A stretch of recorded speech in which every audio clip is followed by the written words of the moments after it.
in quotes. If the economy was starting out in quite good shape, it probably is in less good shape after what we've seen the last few weeks, said Donald But she of Miller, all people, chief because she economist knows what at what's going on with old Stratgas, girl. a research She firm. knows what's going on with old girl. The U.S. economy has repeatedly shown its resilience in recent years, and there are parts of Mr. Trump's agenda that could foster growth. Business groups have responded enthusiastically to Republican plans to cut taxes and reduce regulation. A streamlined government could, in theory, make the overall economy more productive. So far, however, the Trump administration's approach to economic policy has been characterized more by chaos, tariffs that are announced and then delayed, government workers who are fired and rehired, than careful planning. Michael Strain, an economist at the Conservative American Enterprise Institute, I know AEI well, said Trump's policies on trade and immigration and his slash and burn approach to federal job cuts would have a damaging effect. This is a conservative think tank. What President Trump has proposed will not cause a recession, he continued, but it will slow economic growth. It will take money out of people's pockets. It will increase the unemployment rate. It will cost people jobs. It will make American businesses less competitive. That's AEI, folks. It is certainly possible for Mr. Trump's policies to come together in a way that causes a recession. His tariffs alone could shave a full percentage growth in the domestic product this year, according to some economic models, enough to cut in half the 2% growth rate that economists expected going into this year. Many economists contend that deporting millions of immigrants, as Mr. Trump promised to do on the campaign trail last year, could be even more harmful than tariffs, given the U.S. economy's need for workers, particularly in industries like construction and healthcare.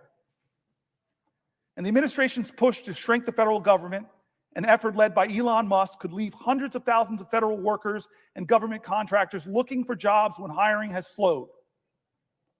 That could set off a chain reaction. Workers who lose jobs or worry they might would pull back on spending, which would force businesses to cut costs, leading to more layoffs and further reductions in spending.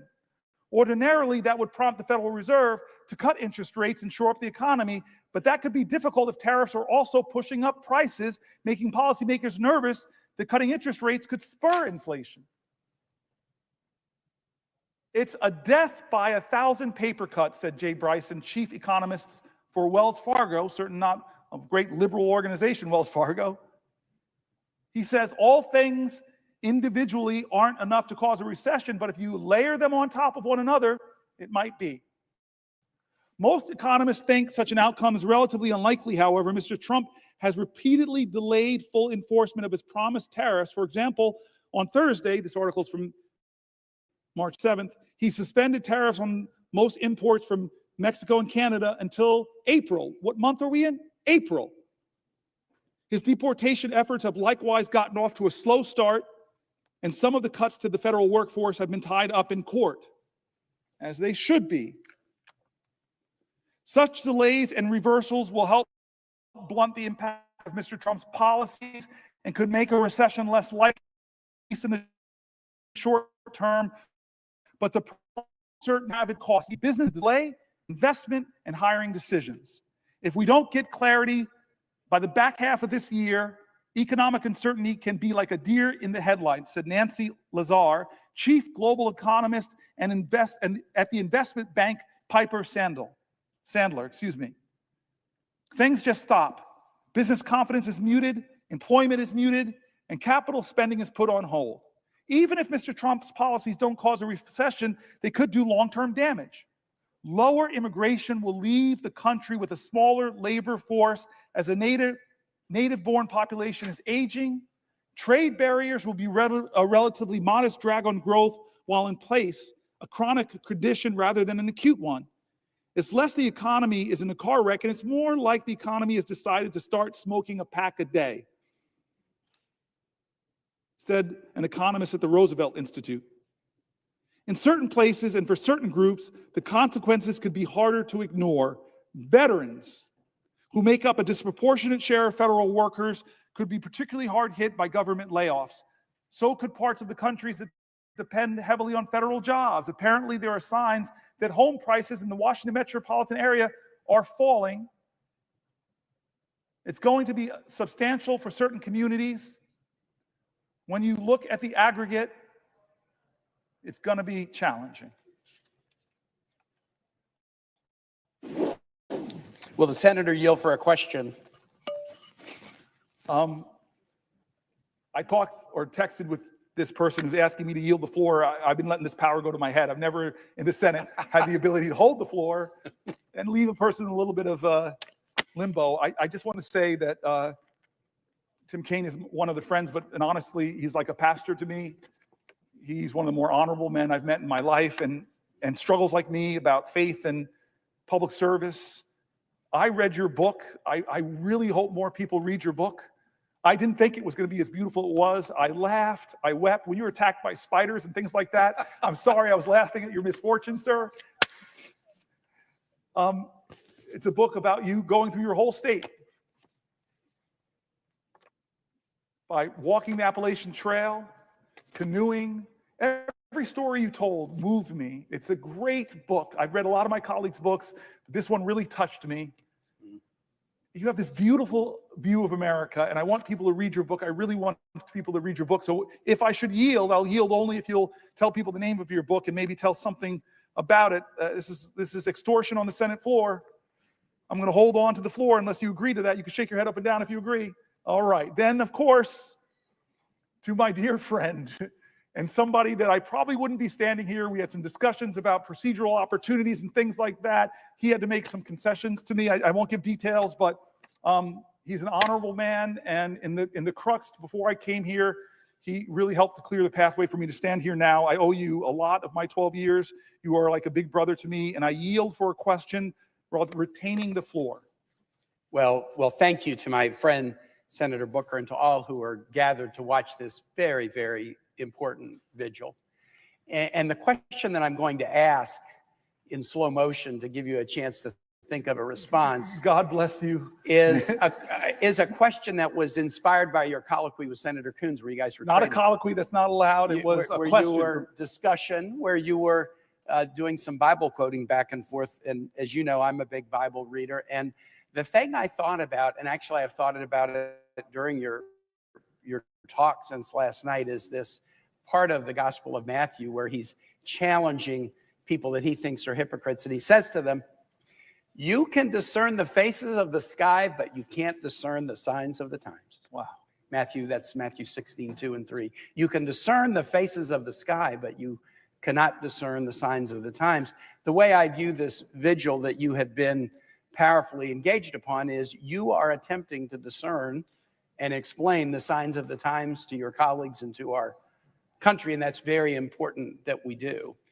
And I'd like to ask you one question about the signs of the times economically to follow the discussion of what we're seeing. But then I want to ask you a question about the signs of the times more in the nature of our democracy. So to begin on the economy, you walked through how strong the economy was on the day this president was inaugurated.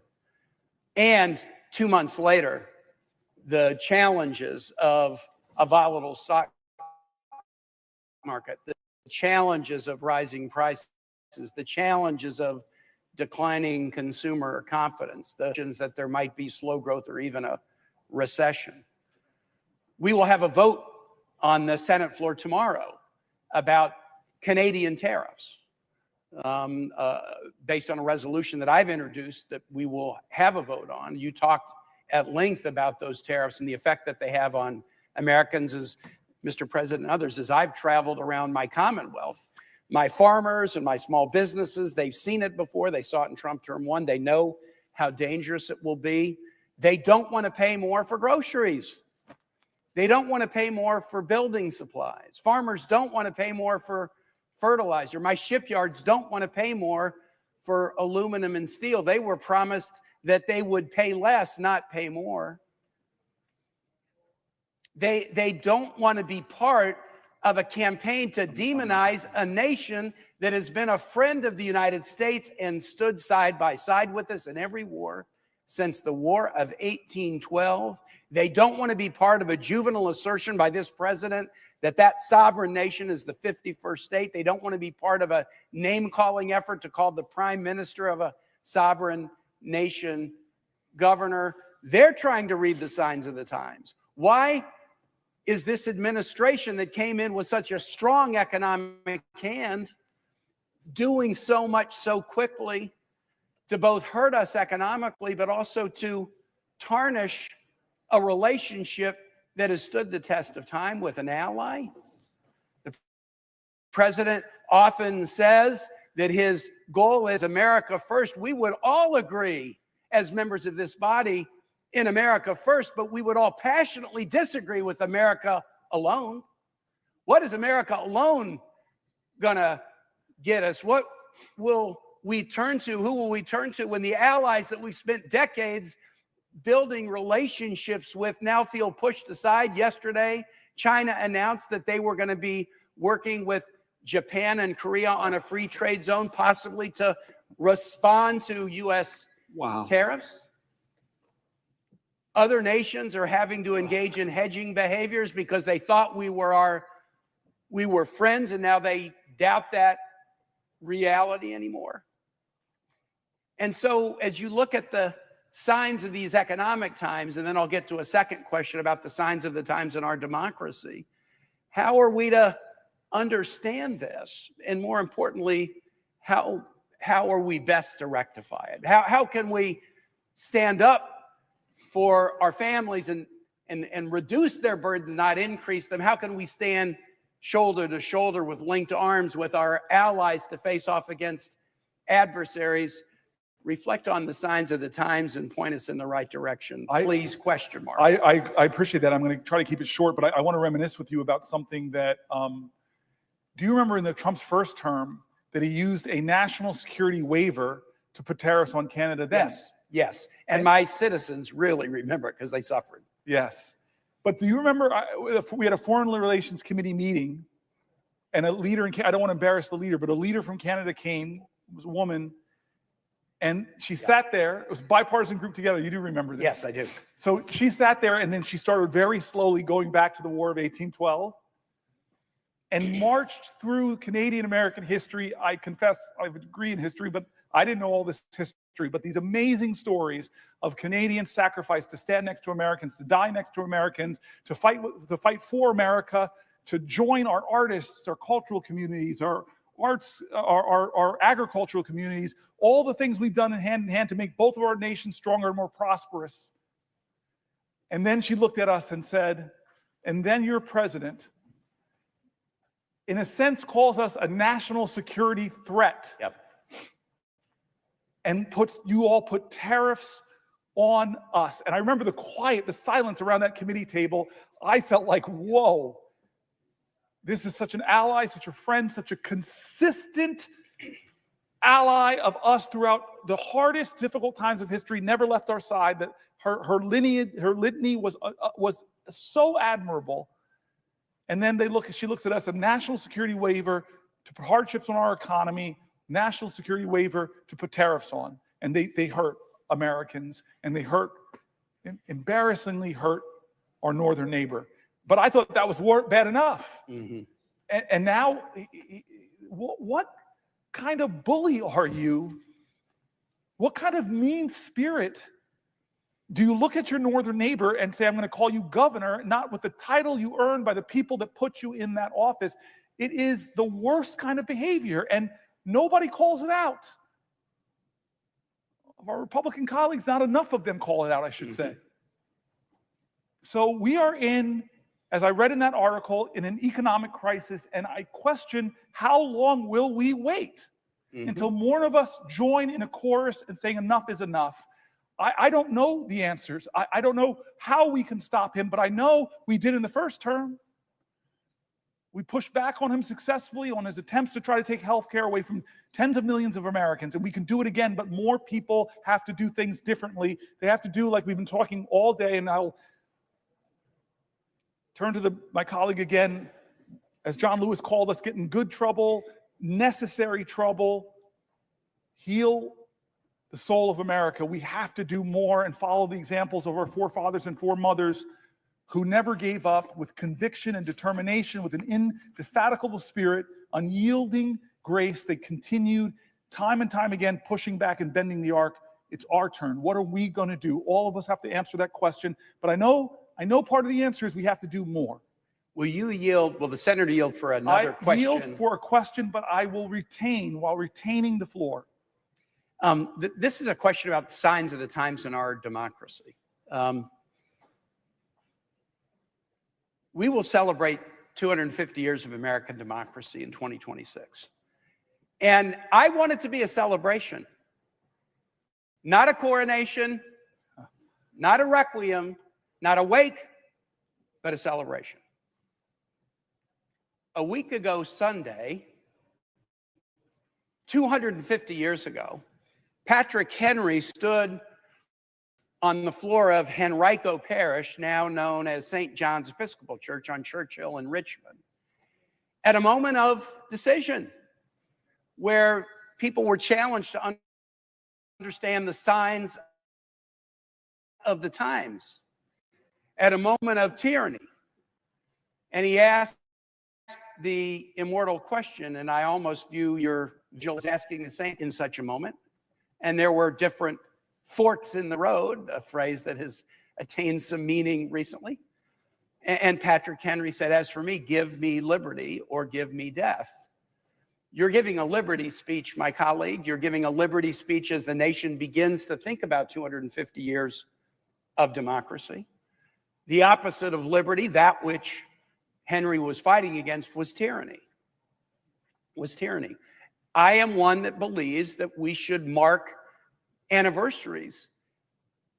We shouldn't just act steady state like this country was ordained and will just go on forever regardless. We're coming up on 250 years of American democracy, and there is a live question about its continued existence that this generation is grappling with.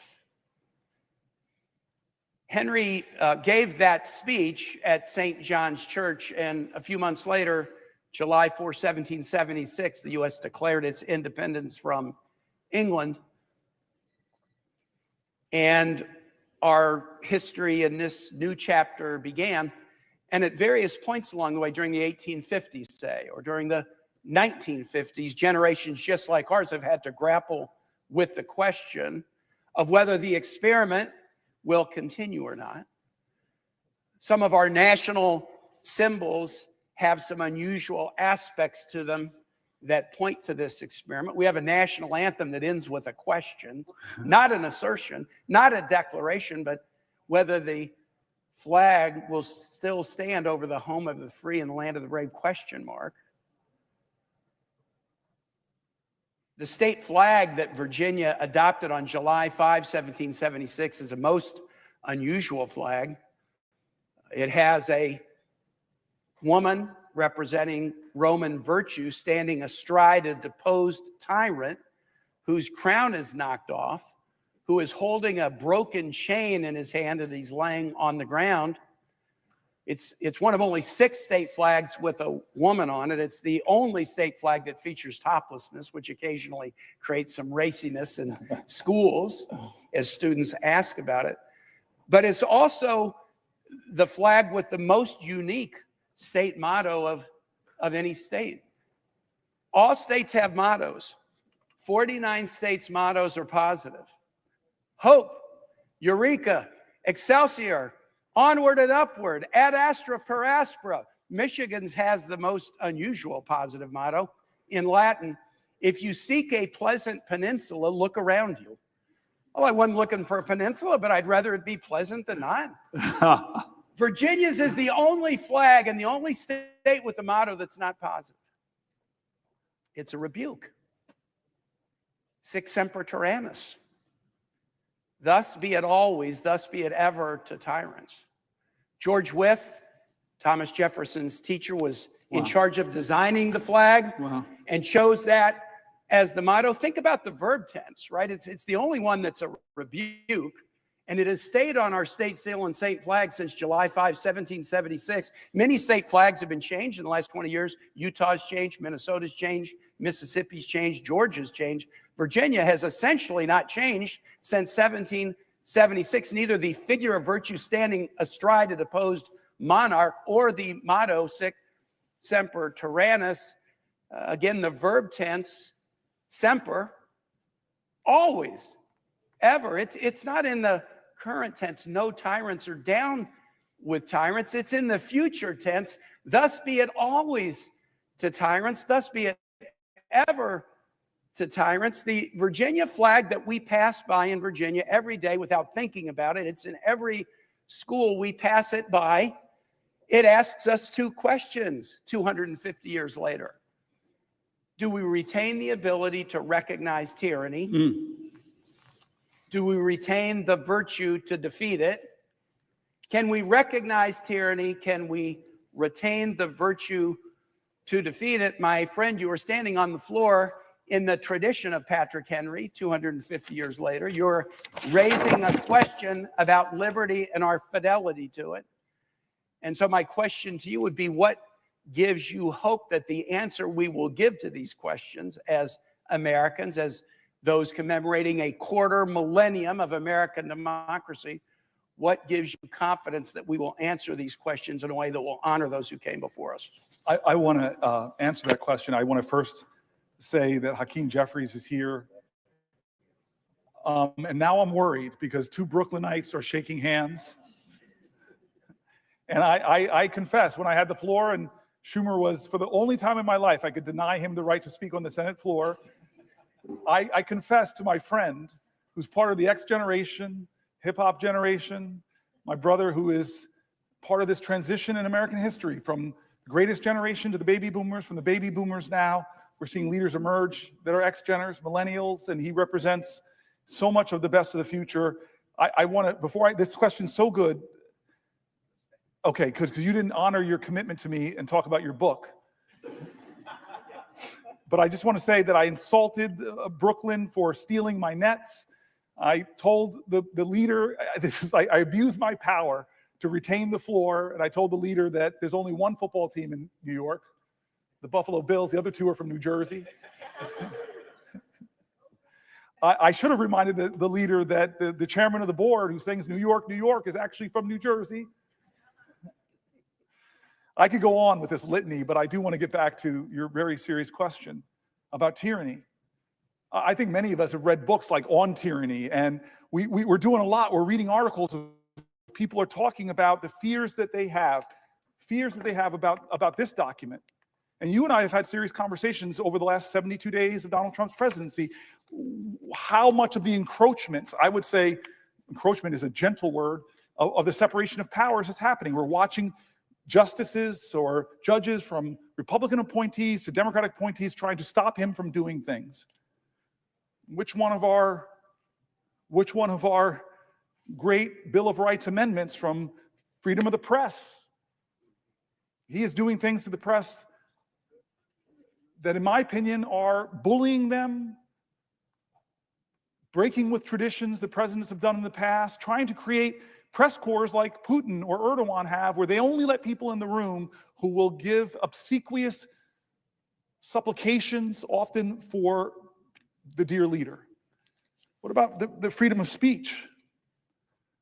You and I both know the reprehensible speech is protected. Disappearing people for what they said. Scalia talked very clearly about having rights even when you're in the country. One of the most conservative justices said, you have rights.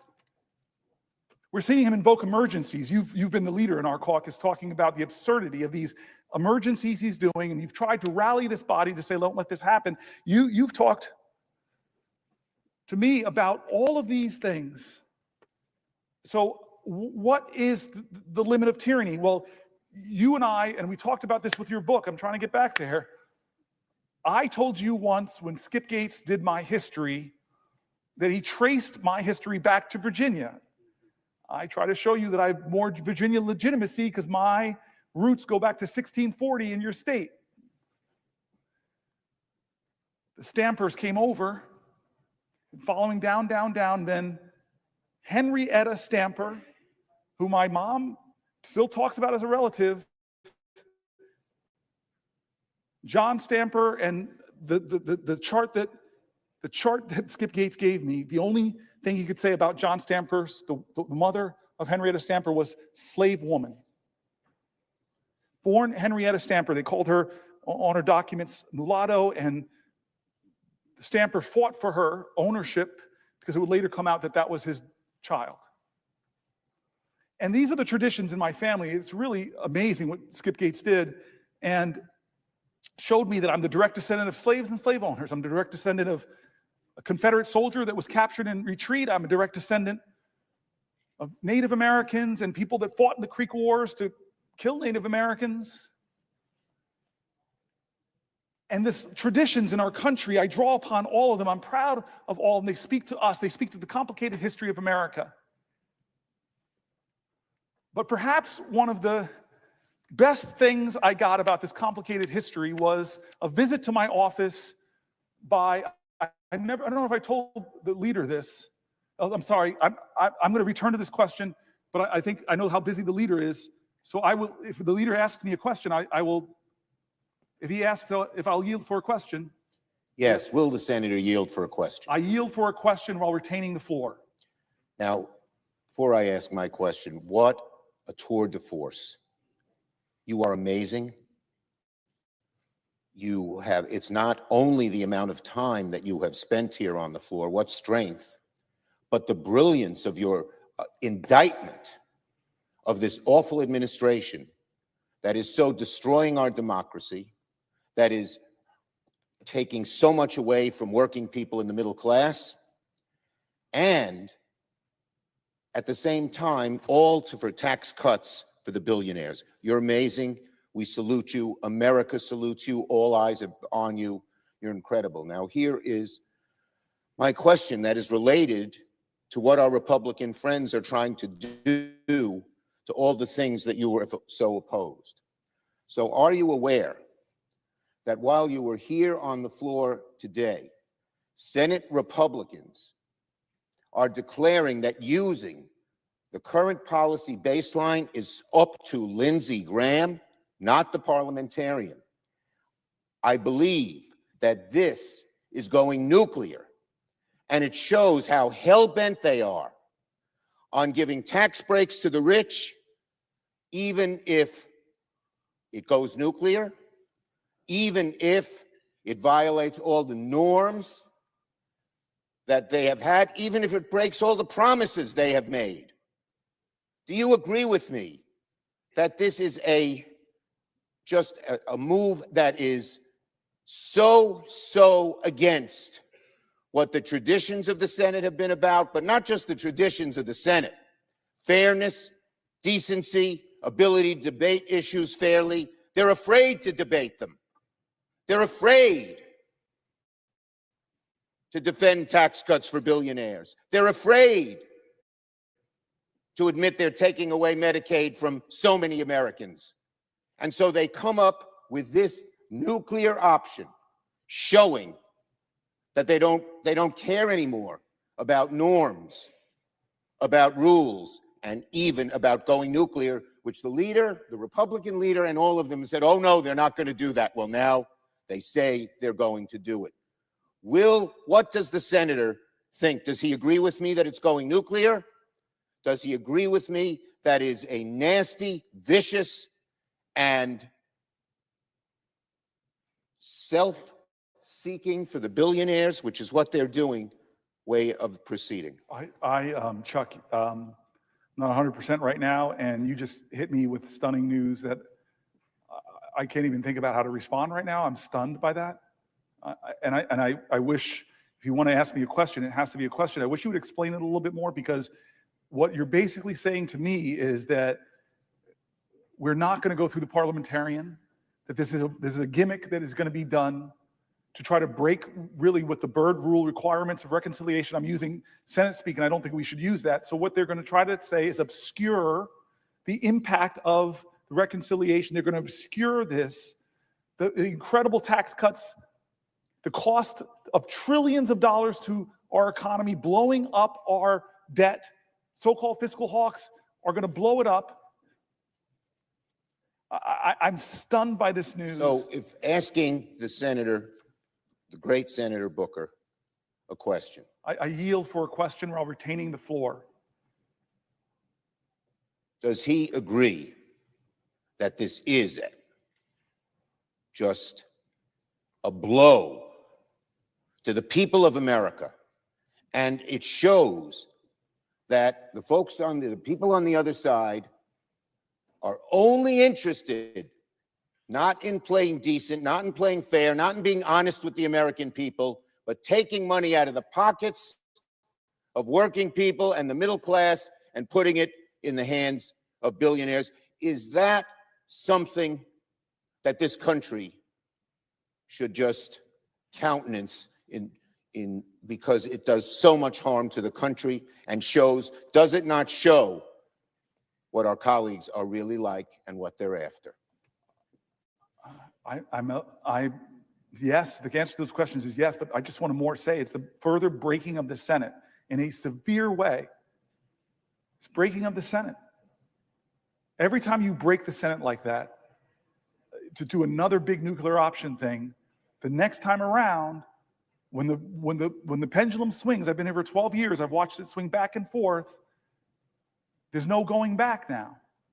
Would the senator yield for another question? I yield for a question while retaining the floor. Does the senator remember that when this was done in the past, McConnell said they would regret it and they'll regret it sooner than they think? Does the senator agree that that applies to the Republicans? They will regret it and they will regret it sooner than they think. I hate to answer the question this way, but America will regret this day. American people will regret this day. All of us will regret this. All of us will. I hate to bring the senator bad news, have to but I'm ask asking me- him a question. Yes. And I needed his answer, given how eloquent he has been about what America should be and what America should not be. And so I yield the floor to the senator. You cannot yield the floor because I have the floor, sir. Yes. I retain the floor. This is one of the few times in my life I'll ever get to tell Chuck Schumer what the rules are here. But I just want to get back to you, and maybe there's a better way to get to you by sharing a story I don't think I've ever told you. It was a few years ago with one of Biden's last State of the Union speeches, and we all had to vote on the floor about an hour before the speech, and then we would come back here and assemble to do this extraordinary walk through history. And so days before that, I was with the leader, Hakeem, and I was with some other people in the Oval Office with the president, and the president had put his arm around me as we finished the meeting and said, "Hey, Corey." I'm like, "Yes, Mr. President. I got a big speech coming up." And I know, Mr. President. And he goes, "I'm going to go to Camp David and work on it." And I said, "Okay, Mr. President." He goes, "Can I call you if I need some help?" And I said, "Yeah, right, Mr. President. Sure." And that was it. The weekend, he didn't call me for help with the speech. And we came here and did that an hour before. And then I like walking out that door. And many people know this. I like going out the next doors onto the steps. I love those steps. Maybe because I watched Schoolhouse Rock as a kid, and that's where Mr. Bill, I'm just a Bill. And so I pause sometimes there and just feel this sense of gratitude, and the Supreme Court right in front of me, the Library of Congress, and stand in the right place, see the gold dome behind you. And as I'm standing there in that moment, an hour before we have to hustle back here, my phone rings. I answer my phone, and it begins with what I think is one of the top stupidest questions in America. You've gotten this question.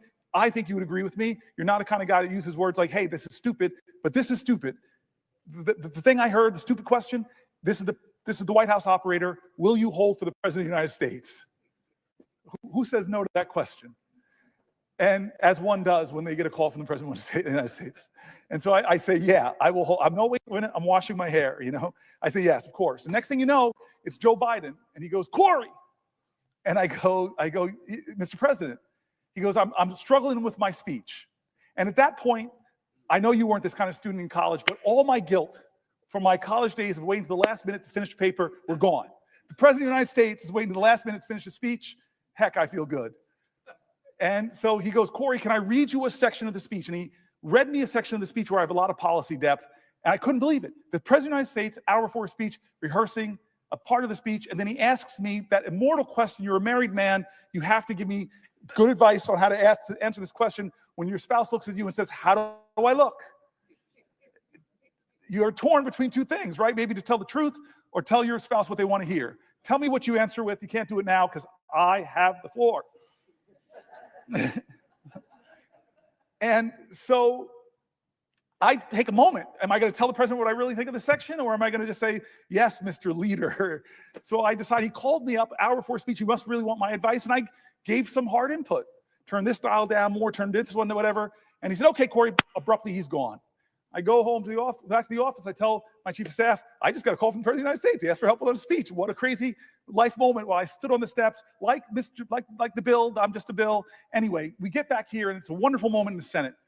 I don't know if anybody has the privilege of seeing what we do. We all gaggle around those doors. We talk to each other.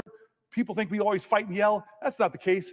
Democrat, Republican merge into this ball of senatorial humanity, and then those doors open. I love it. Because you walk out, you walk past Thune's office, which used to be the Library of Congress. You walk past the old Senate chamber, where some of the greatest debates in American history and violence on that Senate floor, with the caning of Sumter. You walk through the dome, a statue by an 18-year-old woman named Reams of Lincoln, the suffrage leaders, Martin Luther King, presidents, extraordinary presidents. Then you walk past where the old House used to meet. And you love this, I love this, those little gold plates on the floor where presidents had their desks, exactly where the presidents have their desks. Most people go in right under Junipero Serra, California's statue. Under that cross is Lincoln's gold plank, people that were in the House and served in the presidency. That's not my favorite one, though. It's John Quincy Adams. Why? You know this. The only person in American history ever, it'll probably never happen again, where somebody went from the presidency and came back to the House, ran for a House seat, worked at that spot where that desk was till he collapsed, was carried off the floor. He would soon later die. Amazing. Maybe a future president will. Maybe Obama's going to get, and I got to run for House. Then you get into that old chamber. And we sit down, we find our seats. And that great moment, I don't care if you're Republican or Democrat, when that person walks in and says, the President of the United States of America, I still get that feeling. Joe Biden comes in, and I think he sets a record for the longest it would take to get from those doors all the way down. Everybody he's talking to, Marjorie Taylor Greene, what's up? He's just touching everybody. He gets up there, he gives a speech. Now, you know that this is an aerobic event. You stand up, you sit down, you stand up, you sit down. You got to get your squats in when you're doing it. Get the exercise for a little while. Well, this part of the speech he called me on is, and I'm sitting down and I hear my input in the speech. I don't know if you all noticed it, my colleagues, but I was the first person to stand up for that section. And I was looking at shots. Get up, man. This is the best speech ever given.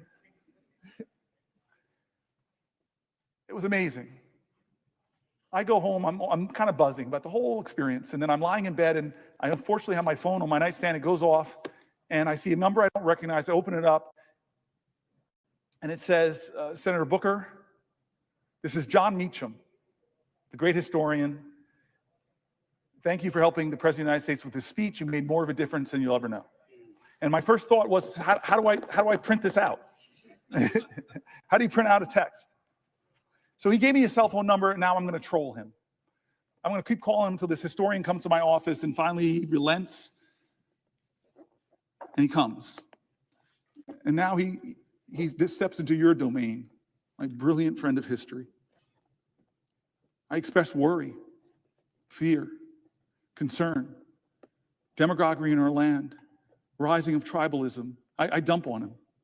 I'm normally a prisoner of hope. I'm normally a purveyor of finding your joy, even in the toughest of times. And he listens for a while, and then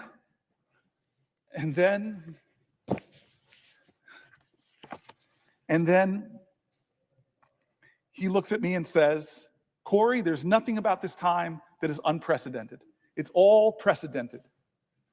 You want to talk about demagoguery? And he goes through every generation of Americans having extraordinary demagogues. I read Margaret Chase Smith's incredible speech on this floor against the demagogue and the demagoguery within her own party. He talks about the number one radio show in all of America. The majority of Americans listen to his anti-Semitic screeds. Father Coughlin. He went through them all. And he said, you want to think worry? He said that there was an American general in the Depression. He said his name, I'm forgetting it now, I'm not at my best. And said that this guy was calling for a military takeover of our democracy. You want to talk about authoritarianism? He talked about a senator here on the left, Huey Long, who was calling for the people to storm the Capitol. He went through this all, and he said every single time Nazis in Manhattan at Madison Square Garden. I couldn't believe it. It was unbelievable. I wish people were there listening to this guy as he went through all these times when America was at a crossroads, when we came upon a moral moment. And he said, what happened, how we chose the right path, when people were trashing this document or treading on it or undermining it, when demagogues rose to the highest points of popularity in our land, how did we stop it? Well, he looked at me with some sympathy and said, not you guys, not a senator. It was that the better majority of American people said enough. They chose to define the soul of our country. He gave that phraseology to our president. And he said the soul of America is not the people in office, it is the everyday citizens who choose the better angels of their nature, who choose right over wrong, who recognize a moral moment and know that they have to stand up and bend the arc of the moral universe, or more importantly, steer the ship of our state out of the troubled waters into the clear, open sea. I rose here, and I've gotten into lots of questions with my colleagues, but I rose hoping to read more and more of the stories of as many Americans as I could in during the night. My friend Chris Murphy and I read a lot of them. You know me well, my friend. You know the truth of all of us in this place. You know the truth of everybody. We're all mountain ranges. We all have peaks and we all have valleys. You, my friend, have seen my valleys, me at my worst. I've failed as a leader at times, or at least come up short from my own personal expectations. You've seen me at some of my better moments. I know we have obligations. I know people are right to be upset or demanding of us right now. Please help us. What are you doing in the face of people that might make it so that that we might not have elections, or might make it so that we do break things in this government that can never be fixed? As one of the speakers that came into our caucus, the people that wrote the book, How Democracies Die. Great nations, great civilizations, forget democracies, don't necessarily die from external threats. They die from internal corruption. Look, think of the Roman Empire. Think of the Soviet Empire, crumbled from its own corruption, failure to live up to its promises and ideals. We are at this moment. I am here to tell you, America, to tell my friends and colleagues, and anybody who cares to listen to a senator from New Jersey, that we are at that moment. We're past that moment. Every day things are happening. The 72 days of this administration, God, if there's not enough to upset you, to ignite you, to realize that maybe you and your family are not getting hurt, but other Americans are, our veterans are, our seniors are. We've told their stories here over these last 21 hours, 22 hours. We've told their stories. People are getting hurt. People are afraid. People are worried. And people I don't even agree with are getting disappeared. Law firms that I've known for my entire career, are being forced to kowtow to this president. Universities that should be the bastions of free speech, free thought, free enterprise, intellectual research, academic research, scientific research, are getting torn up by cutting indirect costs. I read stories of PhD programs that are virtually being canceled from the best scientific minds, not being able to build the state-of-the-art labs. The country that has led humanity in scientific invention is taking a blow. And Fareed Zakaria, I read his article here, and he's saying that China is doubling down on investments on the universities as this president is cutting them, unless, of course, you come to the leader and make all these commitments, meet all of these demands. There should be enough already. It should be enough already. And so this is that moment John Meacham told me about. I want us to try in the Senate. I know my colleagues. I see Tammy Baldwin. I see Chris Murphy. I see Angela Alsbrooks. I love you guys. I've served side by side with you. I know your passion. I've heard your anger. I've heard your fear. I've heard how you want to fight for this country. But we are not enough. We can do demonstrations. We can do demands. We can try to do things differently. In fact, we must. I will definitely yield to Tammy Baldwin, my friend and my colleague. To another question. Thank you very much. I don't have that much gas in the tank, but hold on, let me say it right. I yield for a question while retaining the floor. So noted. Thank you. Senator, since you have taken the floor, which I suppose is nearly a full day now, there have been new breaking news of mass firings.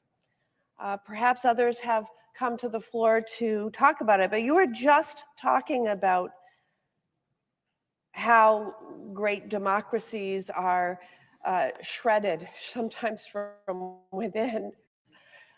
Look, one of the pieces of breaking news today was the mass firing of our nation's public health agency within it. Today it was reported that the Health and Human Services Department began firing up to 10,000 more people. It's more than the previous firings, including researchers, scientists, support staff, and senior leaders. These are people who are doing work to keep our children safe from preventable illnesses, and researchers who are searching for cures and treatments for diseases that plague our families, like cancer and diabetes and Alzheimer's. And look, we can all agree that government could be and should be more efficient. But here is where I disagree with the unelected Elon Musk and people like our president. People stopping the spread of measles. Yes. Researchers finding cures for Alzheimer's disease are not waste, fraud, or abuse. The slash and burn that is being led by Elon Musk's Doge will make Americans less healthy, less safe. And Elon Musk's Doge and Donald Trump are callously ripping away treatments, cures from millions of Americans suffering from Alzheimer's disease, cancer, ALS, and other devastating diseases. Behind these cures are, of course, workers. And they are some of our nation's brightest and best and most devoted. They keep our nation healthy and our economies running. But this administration is not respecting their work, their mission. And I have to point out the why.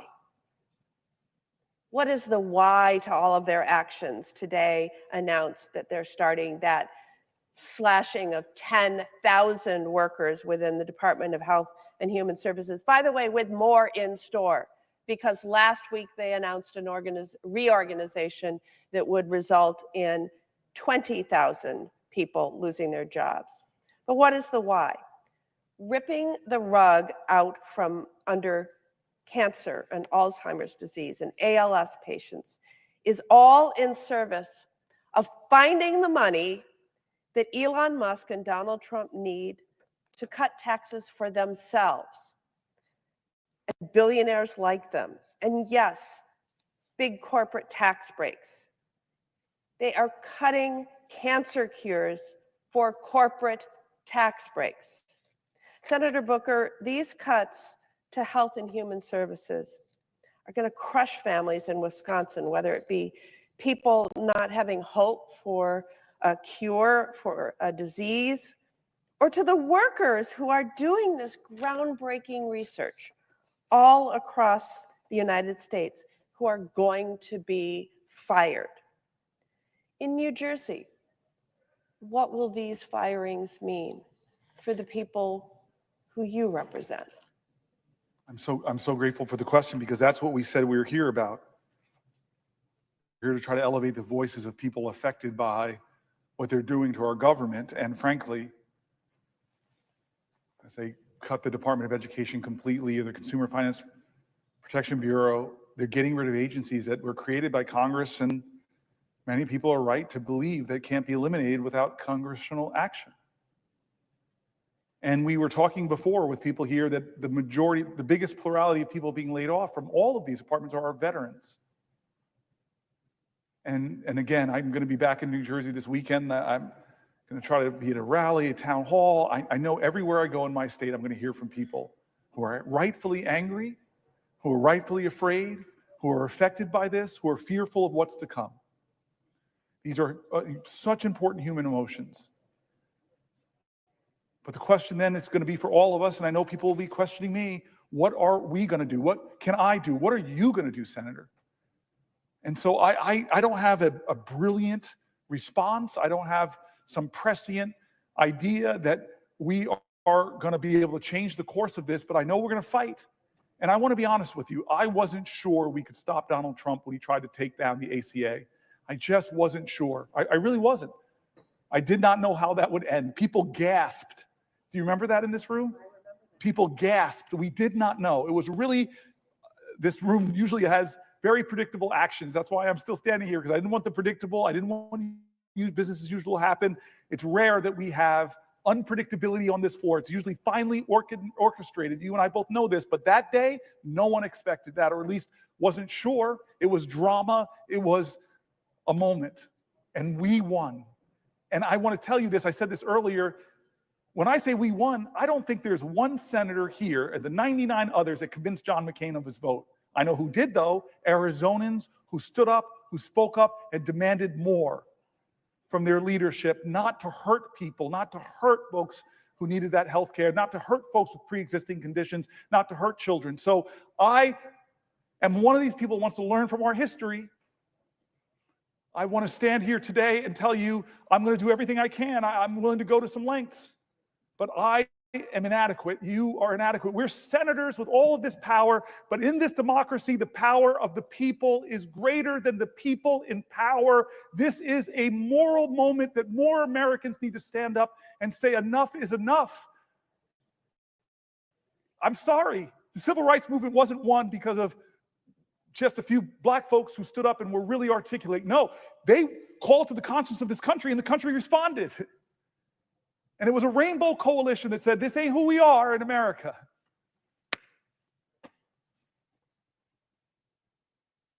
So I know New Jerseyans are hurting. I know I've been to your state. I love your state. I love sitting side, but we had some fun in your state together. We've saw young artists, business people. You are this person that says this word over and over again, more than any Republican or Democrat, buy American, and created so many jobs in your state. We were in some packed restaurant. People packed, not to see me as a special guest, but to listen to your story. You are a trailblazer too in this Senate. You are doing things that our founders did not expect, and you know that. And you want to stand up. I heard you in our caucus. I heard you in the Schumer's leadership meeting, standing up for people that are most marginalized, most looked down on, most talked about. I hear you, Tammy. Will the senator respond to another question? I won't respond to a question. I'm going to read this for the 75th time. I will yield for a question while retaining the floor. Thank you, Senator Booker. You just talked about your visit to Wisconsin. You've had many. But there was one that you're talking about that I remember really well and really fondly. I had the privilege of hosting you. and showing you what our state had to offer. Yes. Something that I likely bragged about then, like I often do, is that the Badger State is known for making things. While I know you don't indulge in all of the things that we do make, because of course we have our iconic products like Yes. beer and brats and cheese, but we also build motorcycles and big industrial ships and engines that power our Navy and so much more. That's right. Make one too. Yes. Build them. And of course, behind it all is our workers, as you were just talking about. And whether they are in a marsh harvesting cranberries, we're number one in cranberry production. We're in the top country. 5 in New Jersey. I know, but we're number one. Not that I'm competitive here. Or whether we're on a foundry floor or whether that worker is on an assembly line, workers are what make our economy go round. And so naturally, they are the ones we should be prioritizing in all of our policy. But that's not what this administration is doing. They are going to get a slap across the face when the administration slaps across the board tariffs and gets us into a trade war. Yes. And it's going to be these workers who pay the price. And Wisconsinites are really worried about what we're going to see this week. They worry about their businesses. You met so many of them when I hosted you, their livelihoods, their communities. They're worried because we have all been here before. Wisconsin was one of the hardest hit states by retaliatory tariffs last time Donald Trump started a trade war. During Donald Trump's last trade war, American farmers lost $27 billion in export sales.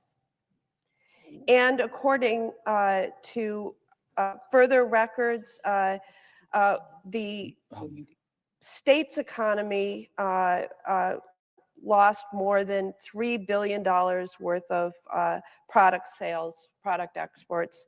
And our manufacturing economy in Wisconsin, well, we lost about $26 billion in exports. And you know what? The exports that Wisconsin manufacturers make is supported by more than 460,000 jobs.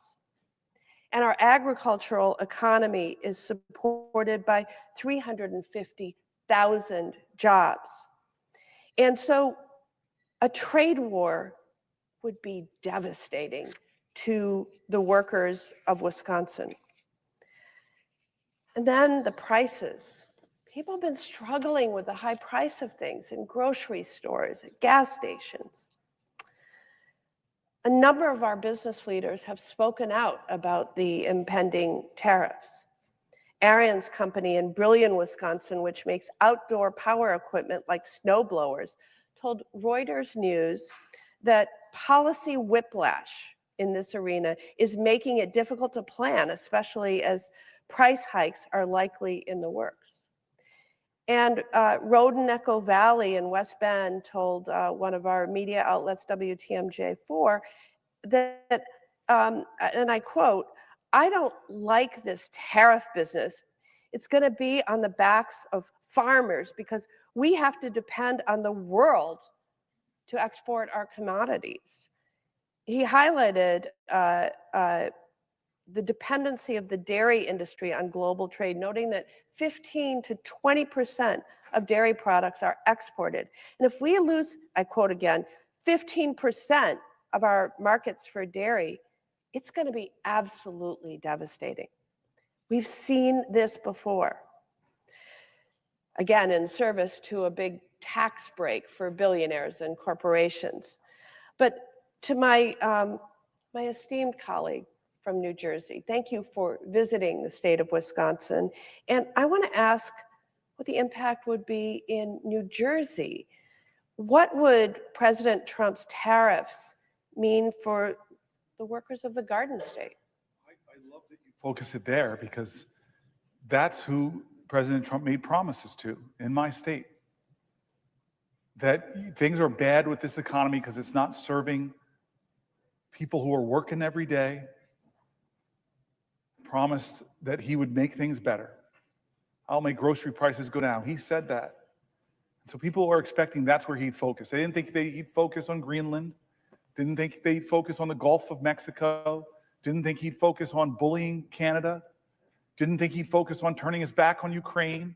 Didn't think that he'd focus on gutting the Department of Education and ending it. This is not the reason why people voted for them. They did something that Reverend Warnock calls as a vote is a sort of prayer. He says it's like a civic prayer that I'm putting a prayer out there that you will be who I hope you can be. You will be a blessing to my life and not a burden. But you're talking about the burdens that he's bringing.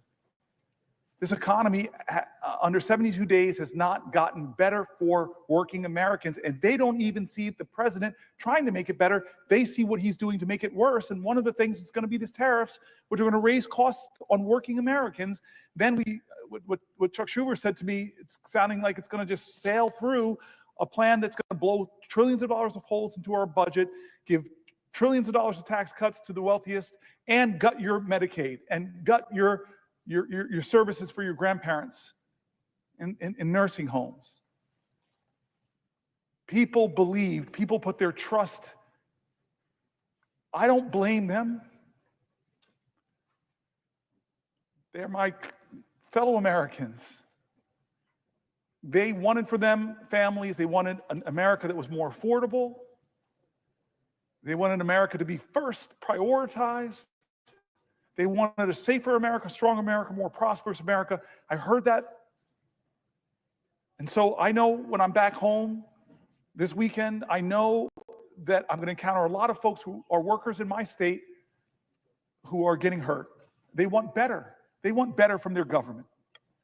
And so the burden upon us and each other is, what are we going to do? Are we going to do the same old thing over and over again? Or are we going to try to do things different? Are we going to be willing to, again, get in good trouble, necessary trouble, to try to save the soul of this nation?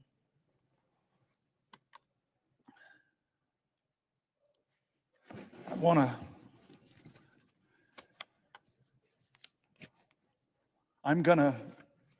think my colleague, my dear sister, my prayer partner, my soul lifter, I thought I heard you say something?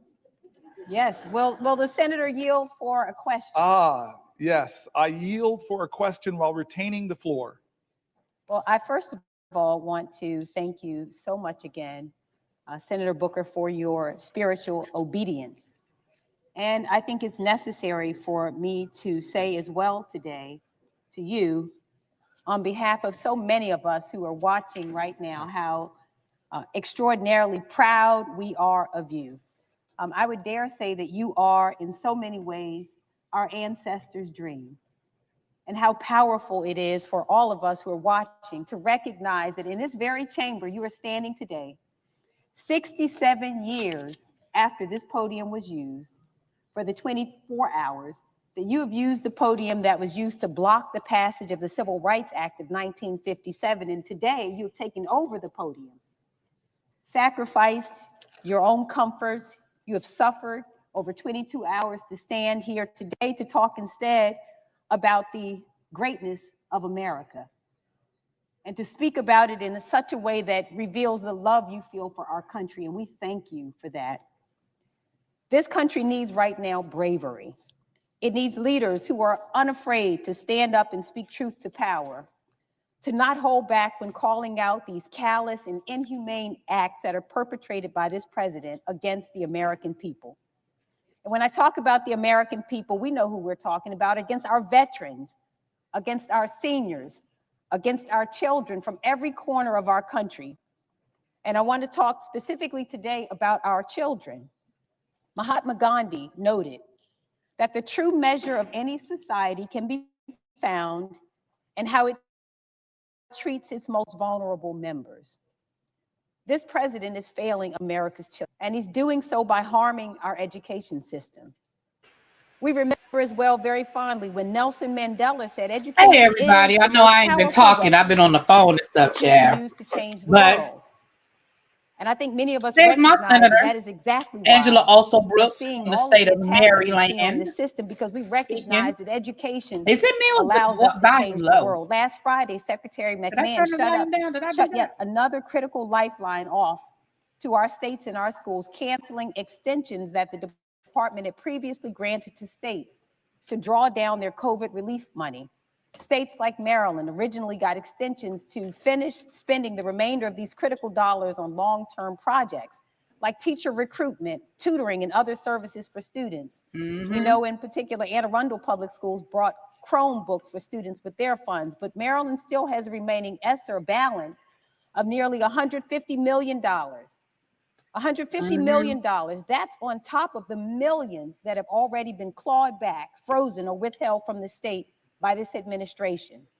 These are funds that districts like ours from all across the country were using for school construction projects and mental health supports for students. This administration is refusing to acknowledge the lasting effects of the pandemic on our nation's students. Yeah, I shut it down on the other Stripping channel educational and let it opportunities run a from little our bit longer students over and here. leaving our states Because you guys know and we our do watch districts time on the hours on hook. this channel. So let I'm me about be to shut clear it that down. these are dollars that I'm about to Congress eat my dinner, authorized, change my clothes, dollars that have already been get myself allocated, together for my dollars that have evening. already been earmarked by We'll Maryland probably and be our back local for a teacher districts for project. I mean, not a projects teacher that will project, help for all of our students. Our schools planned and a committed tribe these meeting. funds in good faith. In good Yeah, I got faith. a taste for some cornbread. Our states have acted in So I good just put me faith, some and this cornbread in the, administration well, I'm is about to put it in acting the in oven. bad faith, Once the pulling the oven rug out preheats, from underneath them, I'm gonna blowing put a this hole in cornbread in their the oven. I'm eating education the batter budgets. now. Our governor had this You to know, say, and I quote, "The I'm greedy clawback like of these that. previously committed funds would place an undue burden on our school All systems right, thank you. Yeah, I'm about to and shut this down. undermine our collective efforts to strengthen I just wanted education to get a across little the more, just state." a little more watch time And this hours is over only here. the Just latest a little attack bit. on public education by this administration. The latest attack on our schools and our Let's see what students, El the Teddy latest talking about. attack on our teachers. And we saw this All right, you guys, we're about administration to shut attack this down. HBCUs by freezing funds for the 1890 school